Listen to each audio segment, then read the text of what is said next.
Okay, so the NBA has had a bit of news about ratings, and I think there's already been like 8 or 9 national games that haven't reached 1 million viewers, and that only happened, I think, 19 times a year ago. And I think some of it is just unlucky circumstances between LeBron on the West Coast, and KD is hurt, Zion is hurt, the whole Warriors team is hurt.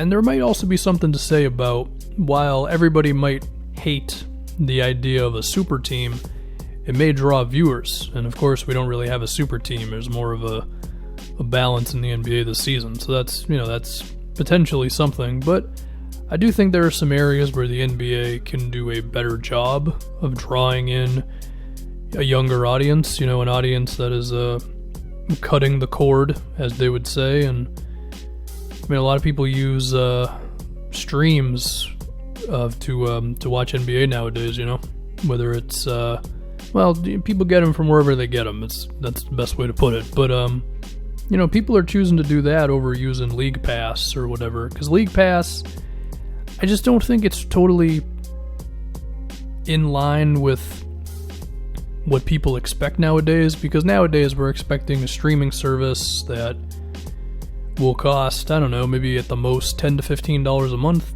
And League Pass, depending on where you live, it costs different things, but it's a lot more expensive than that, is the best way to put it. Whether you choose to do a yearly thing, monthly thing, whatever, And on top of that, between, like your local team having blackouts, and I'm pretty sure the national games also get blacked out on on League Pass, And so as a result, it just, all that together, it just makes it to where it's like, dude, a lot of people aren't really choosing League Pass as their way to watch NBA games.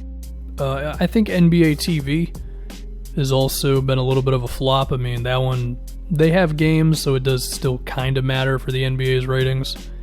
Between the players only and the weird thing where they do the play-by-play while they're like in the studio, it's kind of weird, and the games themselves are never usually that awesome that they have.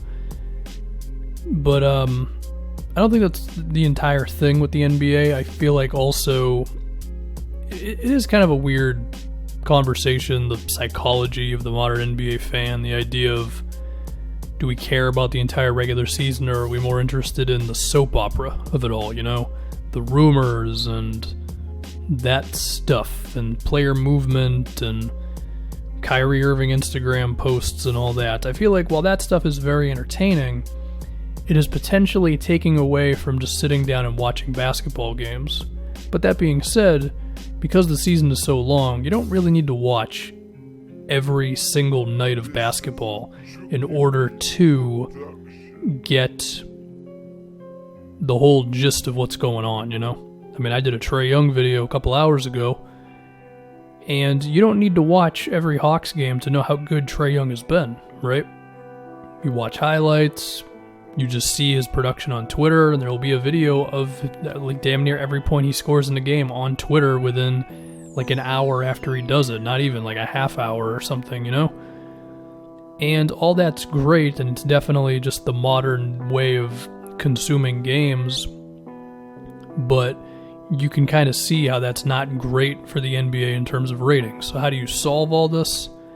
Well, they're attempting it with this proposal of a mid-season tournament, among other things, and we'll have to see if that even happens and if it can really work. But, besides that, it can be a little tough. I mean, I think making League Pass cheaper and fixing the stability and seeing what you can do about blackouts, that'll definitely help you. I also feel like it's weird that it's about to be 2020 and we don't have like an all-in-one NBA app that allows me to watch live games but also watch games from the past, you know what I mean? Like, what if I just wanted to watch LeBron's Game 6 versus the Celtics, Like, why do I gotta go to YouTube for that? Wouldn't it make sense for the NBA to like have an app that would have that? Or if I could go back to like watch MJ games, and I feel like there's a lot of potential with that, and then, I don't know, the NBA doesn't really have that as a thing right now. I think that would be great. I mean, that would certainly get you a lot of subscribers, and in terms of ratings, I mean, I don't know, but it would make you a lot of money if done correctly. It would basically be the NBA's version of like the WWE network. But I also think the NBA needs to do a better job of bigging up some of these new stars between Giannis, and they're already trying it with Luka, but I feel like with Giannis, they're kind of dropping the ball. I mean, he's your guy. I mean, Giannis is the dude, at least for this season until KD's back next year. He's your guy who is going to give you what LeBron used to give you, which was that great 7, 8 o'clock, whatever it is, audience for national television games, you know? And I feel like Giannis is getting kind of buried among other things that are happening in the NBA and sports and whatever, and I get it. I mean, he's not going to have the pull that LeBron has had, but I do think the NBA should really, really be like, yo, Giannis needs to be like the face of this league for the next however many seasons. Him and Luka, probably. And then besides that, I would say, is it not time to perhaps have a bit of an overhaul when it comes to some play-by-play and color commentators? Because there's a lot of cynicism and a lot of back-in-my-day stuff going on from the Jeff Van Gundys and whoever else is of the world that are doing these games on ESPN and whatever. Not really TNT. I think Inside the NBA is doing totally fine. They're very entertaining. But is that helping the product? You know, if some casual fan wants to tune into some game and they are perhaps already going into this game with the idea that the NBA is like not as good as it was in the 80s and 90s, which I don't agree with, but that is a thing that's out there. And even if you do feel like that, that doesn't mean the NBA today is like not watchable unless, well, I mean, three-pointers, I know that's a conversation, but the point is pushing that narrative out there through your commentators is not a good look for your product. You know, for me, I can mute the TV or I can just call Jeff Van Gundy dumb on Twitter and I'll be fine, but for some casual viewer who's more into football or whatever, just deciding to watch an NBA game, they might even agree with Jeff Van Gundy, but the point is if they agree with him that the league today sucks, they're not going to want to watch, you know? As opposed to having some commentator who actually likes what basketball is nowadays, that could potentially help some casual fan,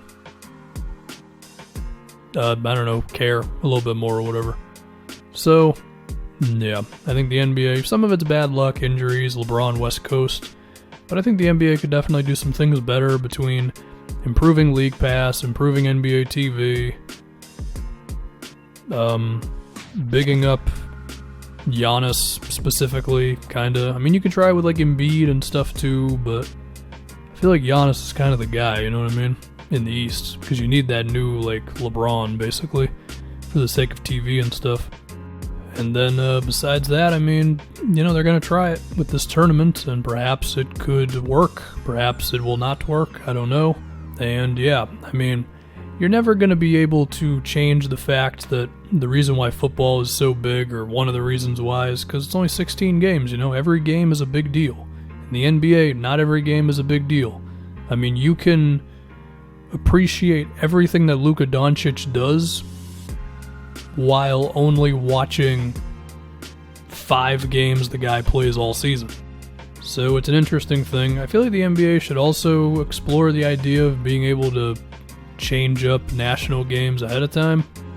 I mean, that could get tricky because you don't want to like change teams' schedules, but if there's a bunch of games all at the same time and you've originally got it set for whoever versus whoever, and then there's an injury a week beforehand, could you not switch it to some other game? I don't know. It's an idea. I bet you they would love to do that with every national game the Warriors get this season, you know? Same thing with the Pelicans. I mean, yeah, Ingram has been awesome, but we all know why that the Pelicans got a bunch of national games. So there are definitely some things the NBA can do, and of course they're going to try with this tournament. So if the tournament's a big hit and there's less games and it just gives us all more of a reason to tune in to a bunch of regular season contests, then perhaps mission accomplished. But still, League Pass, NBA TV, some just more positivity from the commentators in general. There are definitely some things the NBA can do. They've also been a little more aggressive with copyrights on YouTube. If you look around Twitter a little bit with like Free Dawkins or whatever, I don't know, that one that one seems like basically a 180 from what Adam Silver was saying about a year or two ago, where he was asked, I think specifically about NBA YouTube, and he was like, yeah, it's cool because we view it as like an asset that can help just the game just get more circulation and all that, you know? So, I don't know, that's a whole fishy conversation that I don't know how much I'm really affected because I don't use NBA footage, but it's still an interesting thing. So yeah, I think the NBA could make some improvements to help out the ratings. I think some of it is bad luck and it will fix itself a little bit as the season goes along. And besides that, I don't know.